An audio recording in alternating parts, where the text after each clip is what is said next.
Hey everybody, thanks for listening. After the show today, I want you to head over to thesavvyscribepodcast.com because I have yet another free training. This one's all about how to optimize your LinkedIn profile. My favorite platform for gaining health writing clients is on LinkedIn, and I want you guys to be able to do that as well. So we're going to learn how to optimize your profile. If you go to the website, thesavvyscribepodcast.com, click on the image, you can save your seat. I'm only offering this in February, and it's going to be February 8th.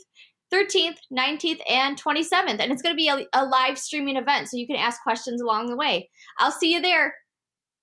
Welcome to The Savvy Scribe, a podcast for freelance healthcare and medical writers who want to start or grow their business. Your hosts, Carol Bush and Janine Kalbach, will help you build a profitable health writing business without having to spend years figuring it out on your own. Now, let's join the conversation. Welcome to another episode of the Savvy Scribe podcast. I'm Janine. Hello. I hope you guys are doing well. I hope the weather isn't too treacherous out wherever you live. And maybe you're listening to this in the middle of summer, and that's pretty awesome. But as I record this, it is very cold here in Cleveland, and that's okay. We're also winding down. As I record this, you guys might hear this later on in the year. We're winding down into the Christmas season and getting all the shopping done and wrapping done. And actually today is a Sunday when I'm recording these, which is out of my batching time. I usually do it on like a Tuesday, but it's so nasty outside that my husband's home, the kids are home, and everybody's just kind of chilling out. So I said, you know what, I'm going to go record some podcasts in the office. And then that's what I did. So my husband's kind of doing things around the house and the kids are just playing. So here I am, seeing you guys, listening to you guys, engaging with you guys. So speaking of engaging, if you guys want to join in on our Facebook group, we have a Facebook group called the Savvy Scribe Collective. It's a nice area for health writers or aspiring health writers to come to help build their businesses or grow their businesses. Even if you are a brand new writer, come on in. We are, not exclusive to anybody, to any level of writing. We open arms to everybody to help everybody, grow their businesses. So today we're talking about how to handle overwhelm in your freelance business. Do you guys love what you're hearing? Why don't you join me in our group on Facebook? It's a closed group for those that have to answer questions and get in, but it's the Savvy Scribe Collective over on Facebook. You can visit our website, www.thesavvyscribepodcast.com, to also get a link. See you in the collective. Hey there, Savvy Scribes. I have to share a quick story. When my oldest was in preschool, they made their moms a thing that said, my mom's favorite thing to do is, and my son put grocery shopping. Nowadays, he knows that I actually hate grocery shopping. And with technology these days, I don't have to go in the store at all. It makes me so happy. I choose to spend my 168 hours a week in my business and with my family, not at the grocery store. If you want to join in on my hate for a grocery store, go to bit.ly/ssget10. And that's going to lead you to an application called Instacart. Instacart partners with the local grocery stores and delivers your groceries straight to your doorstep. You guys, grocery shopping takes me 5 minutes to order stuff. And then you get to add favorites, so you don't have to add bread to your cart every single time. We know we have to get bread, right? So my driver lets me know if they have to do substitutions at the grocery store, and they deliver the groceries right to the door, and all I do is put them away. I am so grateful for this service. You guys, it's so cheap and so easy to use. If you go to bit.ly/ssget10, you'll get $10 off, and I'll get $10 off. Let's support the podcast and support you not going to the grocery store. And yes, being an entrepreneur itself can be very overwhelming. And I'm not talking about like how you're so overwhelmed in your nursing job and there's a lot of things to do and patients to care for. This is a different overwhelm. And I can speak to this because I still get overwhelmed in my writing business, and then I still get overwhelmed in my nursing job. Things can happen. As you guys know, I work in labor and delivery, and it's unpredictable. It's like an ER. We get a lot of things that are unpredicted, and I'm usually the charge nurse, so you got to make decisions, and by the end of the day, you're exhausted. So the good thing about the overwhelm in your writing business, no one's going to die. That's what Carol and I always used to say. No one's going to die. And it's so true. And if you get the nursing humor behind that, you understand where I'm coming from that.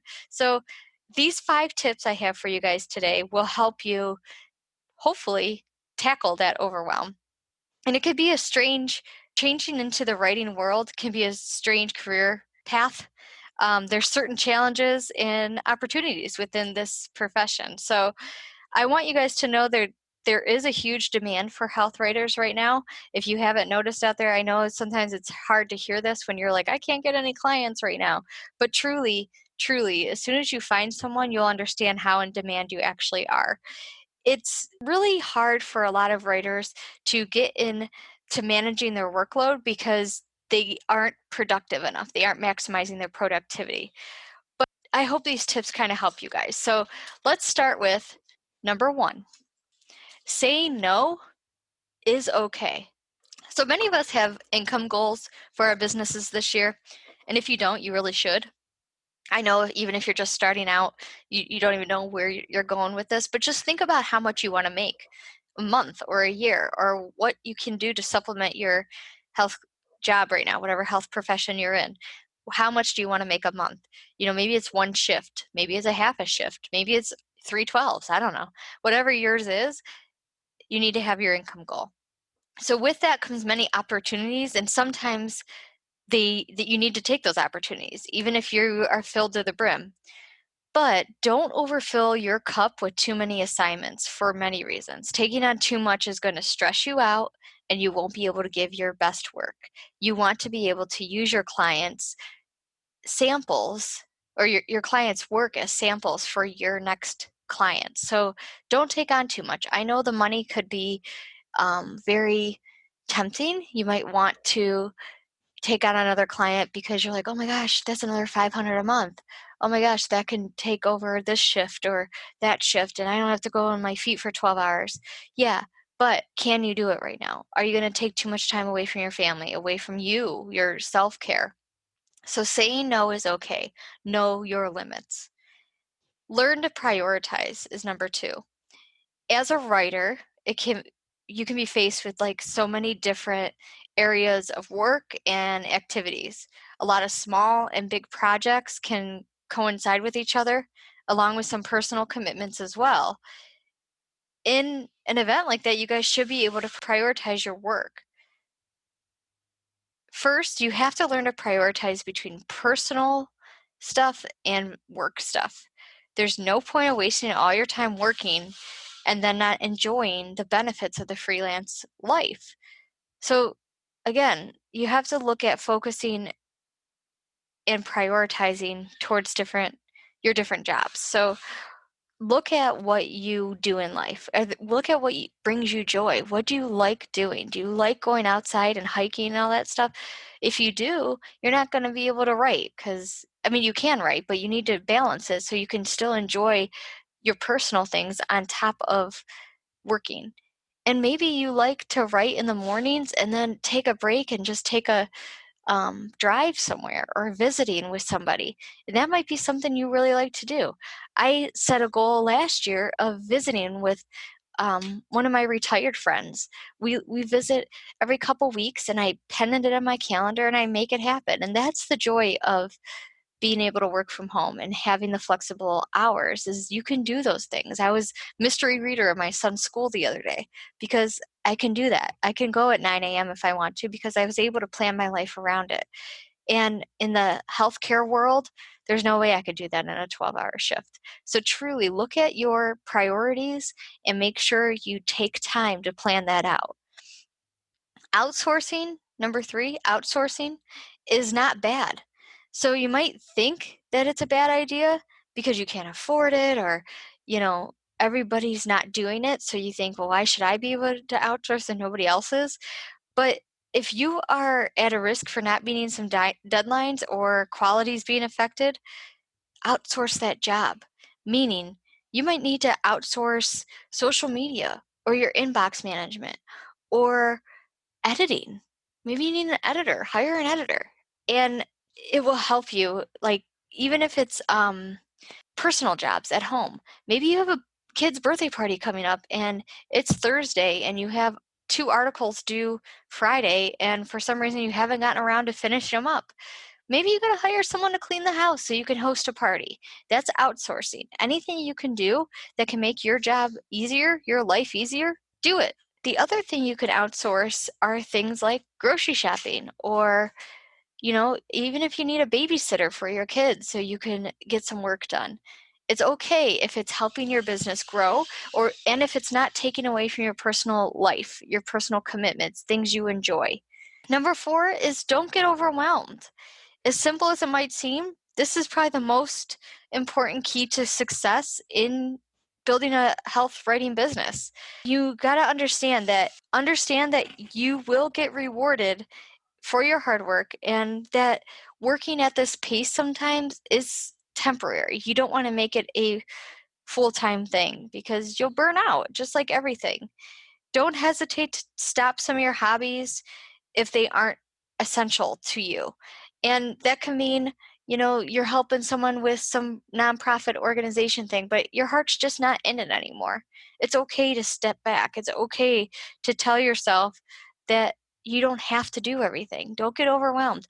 You will never see me as part of like the PTA stuff at my kid's school.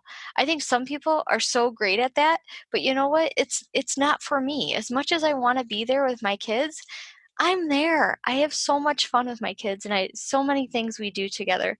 PTA stuff, nope, not for me. And I've been able to tell myself, you don't have to do it, Janine, and be okay with that. The last tip to kind of tackle some overwhelm in your business is plan it. When you have a lot of work to do, it's always useful to plan your days ahead and divide big tasks into smaller ones. If you guys go into previous episodes, you will see a lot of them that have to deal with this, because truly it's probably the number one productivity tip I have for you guys is to plan your weeks, plan your days, because it gives you an outlook for that day. You are in such a better position to complete all your projects when you plan them out. So if you feel like you are so stressed and you can't concentrate, please go back into some of my episodes. Go take a walk right now and listen and try to figure out how can you manage your clients better, your time better, and tackle that overwhelm. Well, that's it for this episode of The Savvy Scribe. This episode is actually part of a live series that I did on Facebook. You could be a part of. I may do it again soon with different topics. So come on over to the Savvy Scribe Collective, and we'll see you there. Until next time. Hey everybody, Janine here. I wanted to just interrupt to tell you guys more about our upcoming course, Plan, Create, Launch, Land, and Grow Your Health Writing Business. If 2020 is your year to shine, you're ready to launch, you're done in the healthcare world, I want you guys to come on into the course. Right now, I am hoping to launch it by March 1st, and it's well on its way. But if you want in earlier, all you have to do is go to Growth Lab, GROWTHLAB, thesavvyscribepodcast.com. There you will see everything about the course, what to know, what's in every module, and all about the pricing. So you can get there now and see how to get on the wait list so I can give you updates as we go along. That's a wrap for today's episode of The Savvy Scribe. Thank you so much for listening. If you enjoyed today's show, we'd love for you to subscribe and leave a review on iTunes or your favorite podcast app. Until next time.